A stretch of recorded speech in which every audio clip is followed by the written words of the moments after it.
Hi guys, today I want to talk about the 5 things that I hate about my Pulsar 200Ns. Now before we start with the video, I just want to clarify that these things are only regarding my bike and they can differ from bike to bike, and I also do not want to demotivate anyone regarding this bike as it is one of the best selling bikes by Pulsar. So with that being said, let's just get into it. Alright guys, now the first thing that I want to get into is the turning radius of this bike. Now as you can see, the turning radius of this bike is very short. This is the maximum that it turns on each side. So it causes a problem during traffic filtering and in tight areas. So that's a problem you'll have to deal with. Alright guys, now the second thing that I want to get into is the headlamp of this bike. Now as you can see, it just has a simple bulb. It doesn't have a projector lamp. So I'm not saying that it's bad, but in totally dark areas it performs very badly and provides very less illumination. So that's an issue.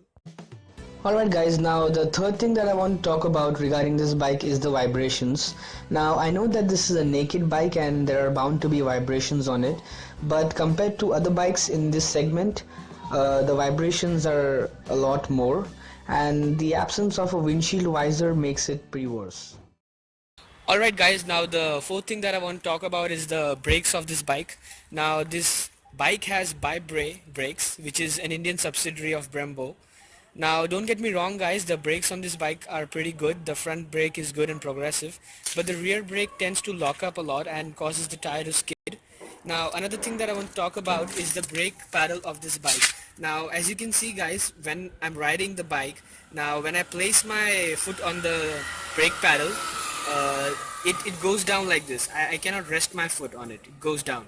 So it doesn't activate the rear brake, but it does activate the rear tail light. So that's an issue right there.